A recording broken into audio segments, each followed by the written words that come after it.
Nous vous saluons tous dans le nom précieux de notre Seigneur Jésus-Christ. Bien-aimés, c'est encore une joie immense de nous retrouver dans le cadre de cette mission. Que l'Éternel Dieu vous bénisse.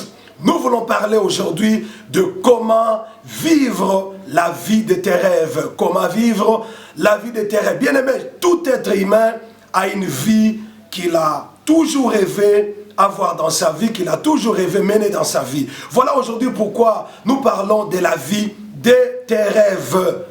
Il est permis à tout le monde de rêver, il est permis à tout le monde d'envisager un style de vie, un mode de vie qu'il aimerait vivre sur la terre. Même l'Éternel Dieu Tout-Puissant, il ne nous impose pas la vie. C'est pourquoi la Bible dit dans Deutéronome que j'ai mis devant toi la vie et la mort, mais je t'exhorte de choisir la vie. Bien aimé, la vie, c'est un choix individuel. La vie que tu dois mener ou que tu mènes sur la terre ne te sera pas imposée, mais ça sera quelque chose que tu choisiras toi-même, parce que l'Éternel Dieu a dit dans sa parole qu'il a placé devant toi la vie et la mort, mais il te conseille, toi, de choisir la vie. Alors, chacun de nous a rêvé. Chacun de nous, il s'est assigné un style de vie, un mode de vie qu'il a toujours rêvé avoir dans sa vie. Nous allons lire la parole de Dieu dans 2 Rois, chapitre 5, du verset 10 au verset 12. 2 Rois, chapitre 5, 10 à 12. Élisée lui fit dire par un messager, « Va, et lave-toi 7 fois dans le Jourdain, ta chair deviendra saine, et tu seras pure. » Naaman fit irrité. Il s'en alla en disant, « Voici, je me disais, il sortira vers moi, et il se présentera lui-même. Il invoquera le nom de l'Éternel son Dieu, il agitera sa main sur la place, et guérira les lépreux. Le fleuve de Damas, l'Abana et les papas, ne valent-ils pas mieux que les eaux d'Israël? Ne pourrais-je pas m'y laver et devenir pire? Il s'en retourna et parla et partait avec fureur. Bien-aimés dans le Seigneur, nous parlons de comment vivre, comment accéder à la vie de tes rêves. Comment vivre la vie de tes rêves. Bien-aimés, vous savez, quand Naaman est allé vers Élisée pour se faire guérir de sa lèpre, Élisée n'est même pas sorti pour rencontrer Naaman. Élisée lui a tout simplement envoyé un messager pour lui dire d'aller se jeter cette fois dans le Jourdain. Alors Naaman a commencé à dire, je me disais qu'il sortirait lui-même, il étendra sa main, il agitera sa main sur les lépreux, sur la place où il y avait la lèpre. Mais voilà, il me dit d'aller me jeter dans les Jourdains. Est-ce que chez moi, là-bas d'où je viens, est-ce qu'il n'y a pas les eaux où je pouvais me jeter et puis être guéri? Mais si chez vous, il y avait les eaux, pourquoi alors tu es venu en Israël? Alors bien aimé, ceci veut tout simplement dire que Naaman, il avait une vie, il avait un schéma qu'il avait prévu, qu'il pensait que le prophète suivrait pour sa guérison, mais l'Éternel Dieu avait un autre schéma, avait un autre calcul pour accorder à Naaman la guérison. Il y a des gens qui rêvaient de devenir médecin, devenir avocat, devenir magistrat, devenir la femme d'un grand homme d'affaires. Il y a des gens qui ont rêvé avoir un mariage béni, avoir un travail prospère, une vie opulente, une vie vraiment, vraiment prospère. Mais en réalité, nous voyons que dans la plupart des cas, les gens vivent le contraire de ce qu'ils avaient rêvé. Les gens mènent la vie contraire à la vie de leurs rêves. Voilà la raison pour laquelle nous voulons vous parler, bien-aimés, de choses qui font que la plupart des personnes ne puissent pas mener la vie de leurs rêves. Qu'est-ce qui fait que les gens ratent la vie de leurs rêves? Qu'est-ce qui fait que les gens n'accèdent pas à la vie de leurs rêves? Mais toi qui me suis, mon frère, ma soeur, je prie que l'Éternel Dieu Tout-Puissant t'accorde la grâce de mener, d'accéder à la vie de tes rêves. La vie que tu as toujours rêvé. Il est permis à n'importe qui de rêver. Et c'est possible, toi qui me suis, d'accéder à la vie de tes rêves. Je dis c'est possible que que tu accèdes à la vie de tes rêves. Cette vie que tu as toujours rêvé, vivre en Europe, être prospère, avoir une belle maison, avoir de belles voitures. C'est une vie possible en Jésus-Christ. C'est une vie que tu peux réellement vivre. Parce que la Bible déclare, rien n'est impossible à Dieu et tout est possible à celui qui croit. Alors Naaman a dit, je me disais. Je ne sais pas ce que tu te disais. Toi aussi, tu te disais quelque chose, que ma vie sera comme ça. Mon avenir sera comme ça. Mon mariage sera comme ça. Mon travail sera comme ça. Tu rêvais ça. C'est pourquoi les gens vont faire la médecine, parce qu'ils rêvent de devenir médecin. Mais ce n'est pas tout le monde qui a fait la médecine qui est devenu médecin. Les gens vont en polytechnique pour devenir ingénieur. Ce n'est pas tout le monde qui a fait la polytechnique qui est devenu ingénieur. Alors bien aimé, c'est la raison pour laquelle j'aimerais d'abord te parler de choses qui font que la plupart des gens ratent la vie de leurs rêves et soient incapables d'accéder à la vie de leurs rêves. La première cause, c'est quoi? Les mauvais choix opérés. La plupart des personnes ont opéré le mauvais choix. Le mauvais choix ne peut que te conduire à une vie contraire à la vie de tes rêves. Dieu nous a donné l'autorité, le pouvoir de choisir. Il a dit, j'ai mis devant toi la vie et la mort, la malédiction et la bénédiction, mais je te conseille de choisir la vie. Alors, ton choix déterminera la vie que tu mèneras sur la terre. C'est la raison pour laquelle, bien-aimé, il ne faut pas jouer avec le choix. Le choix que tu dois opérer pour le mariage, le choix que tu dois opérer pour la faculté que tu dois faire à l'université, le choix que tu dois opérer pour les quartiers que tu dois habiter, le choix que tu dois opérer pour le genre de profession que tu voudras, dans laquelle tu voudras te lancer, est très important. Le mauvais choix ne peut te conduire qu'à une mauvaise vie. Un bon choix ne peut te conduire qu'à une bonne vie. Alors, la plupart des gens, aujourd'hui, ils souffrent. Ils souffrent le résultat de leur mauvais choix. Alors, si tu veux mener une vie de tes rêves, fais attention à tes choix. Ne prends pas à la légère tes choix. Ne prends pas à la légère tes choix. Deuxième chose qui fait que beaucoup de gens ont raté la vie de leurs rêves. Ils ont été incapables d'accéder à la vie de leurs rêves, c'est la négligence. La négligence. Lorsqu'on est négligent, on ne pourra pas accéder à la vie de ses rêves. Lorsqu'on est négligent, bien aimé, la négligence a détruit la vie de beaucoup de gens. Lorsque tu négliges les études, lorsque tu négliges ta vie, tu négliges les études de tes enfants, lorsque tu négliges tes propres études, sache bien aimé que la négligence te conduira à la vie contraire de celle de tes rêves. Alors dans la vie, ne sois pas négligent. La Bible dit, maudit soit quiconque fait avec négligence l'œuvre de l'Éternel. Ta vie sert Dieu. Ta vie est un instrument de louange et d'adoration à notre Dieu. Alors si tu mènes ta vie d'une manière négligente, sache que la négligence te conduira à la vie contraire de tes rêves. Tu n'es pas obligé de suivre le choix des autres. Parce que sur la terre des hommes, il n'y a personne qui connaît ce dont tu as besoin plus que toi-même. C'est toi qui connais ce dont tu as besoin. C'est toi qui connais la vie que tu as toujours rêvé avoir sur la terre. Alors c'est la raison pour laquelle, bien aimé, il ne faut jamais tomber dans les pièges de faire le choix des autres. Le choix des autres te conduira à une vie contraire de la vie de tes rêves.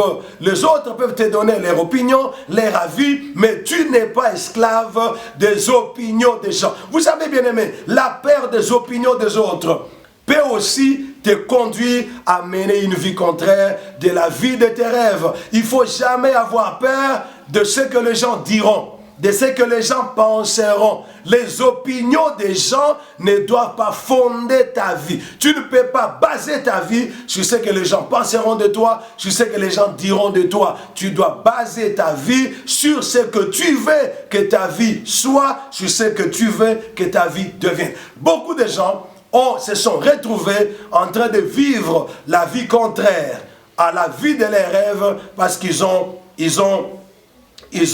fait les opinions, ils ont exécuté le choix des autres sur leur vie. Quatrième cause, quatrième raison qui a fait que beaucoup de gens sont passés à côté de la vie de leurs rêves, c'est la mauvaise compagnie. La mauvaise compagnie. Il y a un adage qui dit, dis-moi qui tu fréquentes, je dirai qui tu es. Dis-moi qui tu fréquentes, je dirai où tu vas. La mauvaise compagnie. La parole de Dieu déclare, les mauvaises compagnies corrompent les bonnes mœurs. Les mauvaises compagnies corrompent les bonnes mœurs. Comment tu peux mener une vie de tes rêves quand tu as une mauvaise compagnie? Tu es entouré de mauvaises personnes. Bien-aimé, lorsque tu veux mener une vie de tes rêves, une vie de grandeur, une vie de bonheur, tu dois t'entourer des gens qui ont réussi dans les domaines dans lesquels tu veux réussir, où tu veux bâtir la vie de tes rêves. Alors, il est très important, bien-aimé dans le Seigneur, d'assainir son entourage. On ne peut pas se choisir de frères. On ne peut pas se choisir des parents, mais l'on peut se choisir au moins les amis. On peut se choisir au moins les amis. Personne ne peut t'imposer un ami. Personne ne peut t'imposer un ami. Alors c'est la raison pour laquelle, bien-aimé dans le Seigneur, il faut faire attention. Il faut laver ton entourage. Il faut te séparer de personnes qui ont une vision contraire à la vision de la vie que toi tu as. Parce que quand tu marches avec les gens qui ont une vision contraire à la vision de la vie que toi tu as, ces gens-là te plongeront dans une vie contraire à la vie de tes rêves. Alors il est très important, Vous savez, bien aimé, la cinquième cause, ce sont le combat diabolique, le combat satanique, le combat spirituel. Bien-aimé dans le Seigneur, le combat spirituel existe. Le diable combat la vie de gens. Le diable combat la destinée de gens. Le diable combat tout ce qu'il y a de mieux, tout ce qu'il y a de meilleur dans la vie des êtres humains. Il ne faut jamais oublier que le combat spirituel existe aussi. Il y a des forces des ténèbres qui vont te combattre. Ne crois pas que l'ennemi Satan, le sorcier de la famille de ton père, de la famille de ta mère, le sorcier de ta famille, te laisseront comme ça facilement mener la vie de tes rêves. Non, ils te combattront. Ils feront tout pour t'empêcher d'accéder à la vie de tes rêves. C'est la raison pour laquelle, bien-aimé, il ne faut jamais minimiser l'aspect du combat spirituel. Le combat spirituel existe. Ça existe, bien-aimé dans le Seigneur. La vie de beaucoup de gens a été détruite à cause de forces des ténèbres, par les forces maléfiques, par les forces démoniaques. Ne joue pas. La plupart des personnes, leur vie a été renversée, bouleversée à cause de combats spirituels, à cause de combats sataniques, à cause de combats l'air livrés par les sorciers de la famille. Il y a des familles bien-aimées où on a dit dans cette famille, personne ne se mariera, personne ne prospérera. Alors si toi tu parviens à te marier, si toi tu parviens à prospérer, attends-toi à des combats. Attends-toi à des attaques.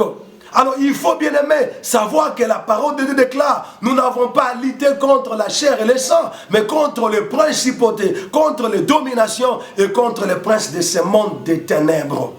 Alors à cause des combats spirituels, la plupart des gens se retrouvent aujourd'hui dans une vie contraire à la vie de leurs rêves. Et bien aimé, vous savez, il y a une femme dans Luc 13. Quand Jésus est entré un jour du sabbat dans la synagogue, Jésus a trouvé cette femme qui avait les dos courbés pendant 18 ans. Pendant 18 ans. Ça, c'était une vie contraire à la vie des rêves de cette femme. Cette femme-là n'avait jamais rêvé dans sa vie avoir une vie avec les dos courbés. Mais quand Jésus est entré, tout le monde pensait que cette femme-là était comme ça. Dieu l'avait créée comme ça. Dieu l'avait envoyée comme ça sur la terre. Or que quand Jésus est entré dans la synagogue ce jour-là, Jésus a vu que c'était un démon. Un démon avait tenu cette femme-là liée pendant 18 ans. Ça veut dire pendant 18 ans, la vie de cette femme était devenue contraire à la vie de son choix, à la vie de ses rêves. le combat spirituel, les forces des ténèbres peuvent renverser la vie d'une personne, peuvent détruire la vie d'une personne, peuvent imposer à une personne une vie contraire à la vie de ses rêves. C'est la raison pour laquelle il faut être un homme de prière, il faut être un homme fort. Sixième raison, ce sont des réclamations sataniques, des réclamations diaboliques. Bien aimé, imaginez-vous, dès la naissance de Moïse, le diable a commencé à réclamer la vie de Moïse. Pourquoi? Parce que Moïse était né comme un libérateur. Moïse avait la mission de libérer les enfants d'Israël. Dès la naissance de Jésus-Christ, l'ennemi a commencé à réclamer Jésus par le roi Hérode. Hérode voulait tuer Jésus. Pourquoi? C'était des réclamations pour empêcher Moïse et le Seigneur Jésus-Christ d'accéder à la vie de leurs rêves, à la vie de leur destinée. Alors il faut savoir, bien aimé, que quel que soit le niveau où tu es déjà monté, quel que soit le niveau financier, le niveau spirituel, ministériel, l'ennemi Satan continuera à te réclamer pour te ramener à la vie contraire de la volonté de Dieu, à la vie contraire de tes rêves. Je rappelle encore, bien aimé, que vous ne devez pas oublier de vous abonner à votre chaîne Les Sarma TV. Vous abonner à cette chaîne sera votre manière de contribuer à l'avancement du royaume de Dieu. Que l'Éternel Dieu vous bénisse. Jésus était avec ses disciples. Dans Luc 22, il a dit, Simon, Simon, Satan vous a réclamé pour vous cribler comme le froment, mais j'ai prié pour toi. Imaginez-vous l'audace du diable. Imaginez-vous le courage de Satan. Il réclamait les gens qui étaient avec Jésus physiquement. Et qu'est-ce que Jésus a dit? J'ai prié pour toi afin que ta foi ne défaille point. Jésus, avant son ascension, Jésus, avant son enlèvement, il avait une vision de l'Église. Jésus avait une vision de l'Église selon ses rêves. Alors l'ennemi Satan, il a vu d'avance la vision que Jésus avait de l'Église. Il a vu que c'est par les apôtres que Jésus allait accomplir ses rêves de l'Église. Il a commencé à réclamer, c'est la même par qui la vision de l'Église devait être accomplie. C'est la raison pour laquelle, bien aimé, n'oublie jamais, ne pense pas que parce que les choses marchent bien dans ta vie aujourd'hui, l'ennemi a cessé de te réclamer. L'ennemi continuera à réclamer ton mariage, à réclamer tes relations, à réclamer ta position, à réclamer tes finances, à réclamer ta vie comme tu es là. L'ennemi va réclamer ta vie, il va réclamer la vie de tes rêves. C'est la raison pour laquelle il ne faut jamais, jamais, jamais tomber dans la distraction. Oh, que Dieu vous bénisse. Maintenant, nous voulons parler de comment accéder à la vie de tes rêves. Comment accéder à la vie de tes rêves, oh bien-aimé. Il n'y a pas une meilleure chose dans la vie d'un homme comme vivre ce que tu as toujours rêvé dans ta vie. Oh, il n'y a pas une meilleure chose comme celle-là. Alors, comment peut-on accéder à la vie de nos rêves? Premier secret pour accéder à la vie de nos rêves, c'est mettre Dieu en première position. Mettre Dieu en première position. Bien-aimé dans le Seigneur, que personne ne te séduise. Dieu doit prendre la toute première position de ta vie. La Bible, qui est le livre de Dieu, commence par « Au commencement, Dieu créa le ciel et la terre ». Mais moi, je te conseille de te limiter au commencement, Dieu. Mets Dieu en première position. Dieu doit voir la primauté dans ta vie, la suprématie dans ta vie. Dieu doit être le numéro 1 de ta vie. Dieu doit prendre la première position dans ta vie. Vous savez, bien aimé dans le Seigneur, l'apôtre Pierre, quand il est allé pécher, la Bible dit que lui-même a répondu au Seigneur Jésus-Christ. Il a dit, nous avons péché toute la nuit, nous n'avons rien ri. Pourquoi? Il avait mis Dieu en deuxième position ou en troisième position. Il avait abandonné le Seigneur. Depuis quand l'apôtre Pierre pouvait laisser le Seigneur aller prêcher seul et lui pouvait aller pécher? Lui était allé pécher, il a abandonné le Seigneur et évangélisé seul. Bien-aimé dans le Seigneur, n'abandonne jamais Dieu. N'aimez jamais Dieu dans une autre position que la première position. Dieu doit avoir la première position dans ta vie. Que ton travail ne prenne pas la place de Dieu. Que ton mariage ne prenne pas la place de Dieu. Que tes affaires ne prennent pas la place de Dieu. Dieu doit être toujours à sa première position parce que Dieu est l'alpha et l'oméga. Il mérite la première position dans notre vie. Il mérite la première position dans tout ce que nous faisons. La plupart des gens, ils ont échoué dans leur vie. Ils sont tombés dans la vie contraire à la vie de leurs rêves parce qu'ils avaient mis Dieu en dernière position. Ils avaient mis Dieu en troisième. Dieu ne mérite même pas la deuxième position, la troisième position. Non, Dieu mérite toujours la première position. God first, put God first. Mets Dieu en première position. Mets Dieu en première position pour tes finances, pour ta vie, pour ton mari, pour ton travail, pour tout ce qui te concerne, mon frère, ma soeur. Il faut mettre Dieu en première position. Il n'y a que Dieu qui mérite la première position dans ta vie. Personne d'autre, aucune autre activité, aucune autre chose n'a le droit d'occuper la première position dans ta vie, de ta vie. C'est Dieu qui doit prendre la première position. Nous parlons de Joseph, mais Joseph avait mis Dieu en première position. Joseph mettait toujours Dieu en première position. Deuxième secret pour accéder à la vie de tes rêves, c'est chercher à connaître et accepter la volonté parfaite de Dieu pour ta vie. Chercher à connaître et à accepter la volonté parfait de Dieu pour toi. Bien-aimé, il n'y a rien de meilleur sur la terre, il n'y a rien de meilleur dans ta vie comme la volonté de Dieu pour toi. La volonté de Dieu. Bien-aimé, la volonté parfaite de Dieu, c'est la meilleure chose pour toi. Parce que Dieu ne peut pas avoir pour toi une mauvaise volonté ou des mauvais projets. Il a dit dans sa parole, je connais le projet que j'ai formé sur vous, projet de paix et non de malheur, afin de vous donner de l'espérance et un avenir. La volonté de Dieu est la meilleure chose pour toi. N'accepte pas de tomber dans la volonté permissive.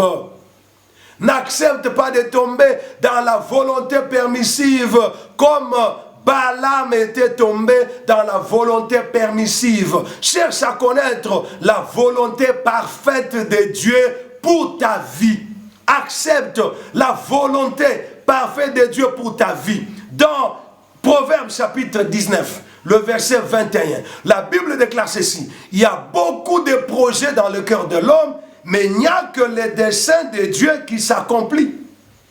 Il y a dans le cœur de l'homme beaucoup de projets, mais c'est le dessein de l'Éternel qui s'accomplit. Bien aimé, tu peux avoir beaucoup de projets, tu peux avoir beaucoup de rêves, mais la Bible dit, il y a beaucoup de projets dans le cœur de l'homme, c'est le dessein de Dieu qui s'accomplit. Bien aimé, il y a certaines personnes qui luttent avec la volonté de Dieu, qui cherchent à dévier la volonté de Dieu. La volonté de Dieu, on ne peut pas la dévier. La volonté de Dieu, on ne peut pas la contourner.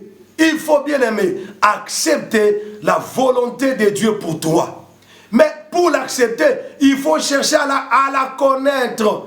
Il faut tout faire pour connaître la volonté de Dieu pour toi. Le Dieu que je te prêche, c'est un Dieu qui parle. Dieu parle. Dieu révèle à ses enfants sa volonté. Ne t'engage jamais dans un mariage. Ne t'engage jamais dans une affaire sans avoir sonné la volonté parfaite de Dieu.